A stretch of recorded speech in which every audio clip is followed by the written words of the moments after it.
I used to think intensity meant passion. Turns out I was just addicted to uncertainty. There's a moment when intensity stops feeling like aliveness and starts feeling like too much. Not dramatic, not obvious, just quietly exhausting. And if you've ever been in a relationship that felt magnetic and consuming, impossible to stop thinking about, but also quietly draining, this will probably sound familiar. And that's what I want to talk about. For a long time, intensity felt like connection to me, passionate connection. It was charged, urgent, emotionally loud, and I assumed that meant it mattered. And intensity does something seductive. It gives you direction. It tells you who to focus on, what to prioritize, what to organize your emotional life around. And that kind of focus can feel very grounding, especially if calm was coupled with something that felt unsafe or lonely or boredom or feeling isolated or disassociated from other people. The stillness can feel very unsafe. Here's where it gets subtle and where people get confused. I did.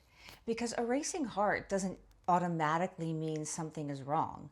Attraction does live in the body. Sometimes your heart beats faster because you're genuinely drawn to someone, because there's chemistry, because there's excitement, because something feels alive and mutual. That kind of activation doesn't narrow your focus. It opens you. It expands your heart. You feel more like yourself, more present, more grounded in your own desire. When intensity is rooted in attraction, your nervous system can settle inside the connection. When intensity is rooted in uncertainty, your nervous system can't rest. You're not just feeling desire, that embodied desire, physical feeling. Your nervous system is tracking safety. That's when the focus starts to narrow. That's when the relationship becomes the center of gravity and knocks you off the center of your gravity. That's when you slowly lose yourself. Not because you don't care, but because your system is busy staying alert. There's usually a moment when something shifts, and you know inside yourself, not because the relationship exploded, not because anything obvious happened, but because you're tired. You recognize you're tired. Tired of the monitoring, tired of the waiting, tired of organizing your emotional life around someone else's uncertainty. This is when intensity stops feeling like physical desire and starts feeling like work. And this is where, people really turn on themselves. I'm a boring person. Um, you know, or I'm losing interest. I always end up losing interest in people.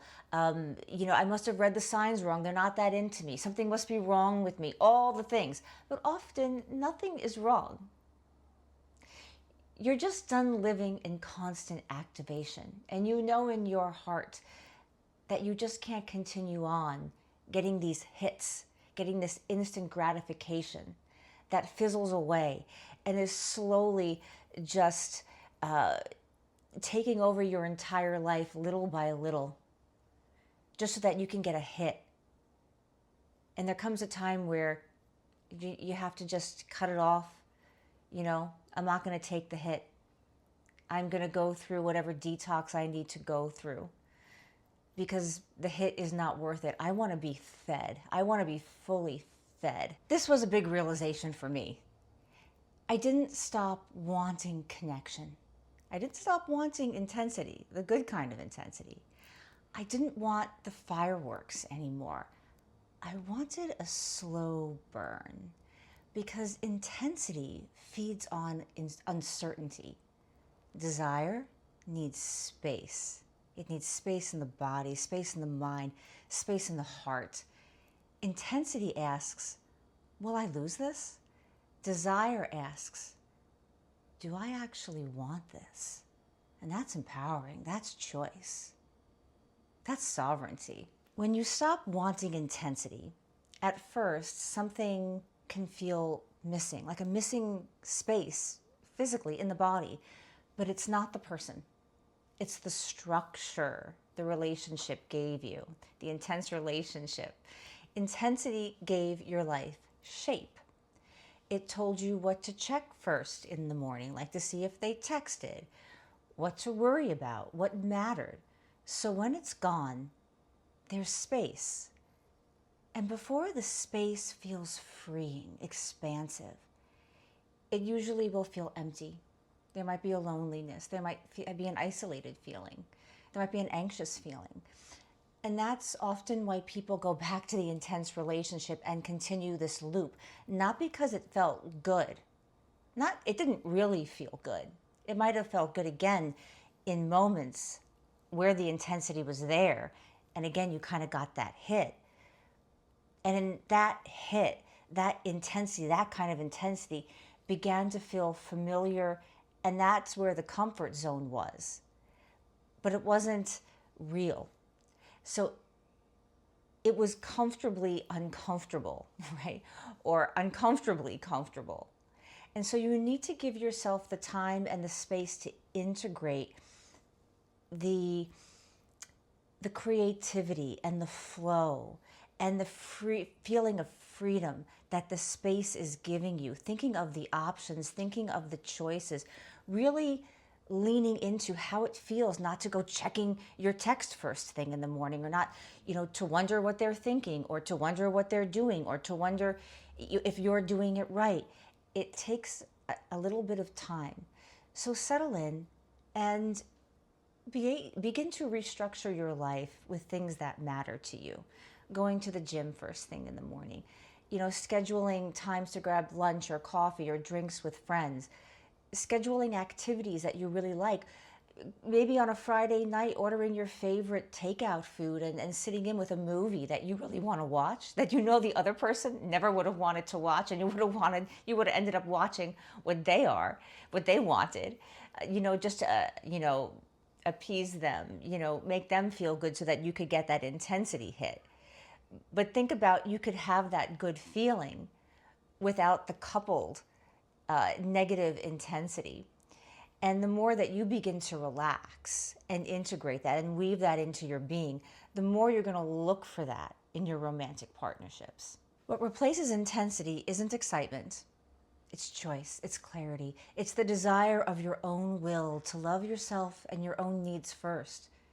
The ability to want someone without losing yourself in them, to feel attraction, desire, passion, without your nervous system getting completely dysregulated and running the show.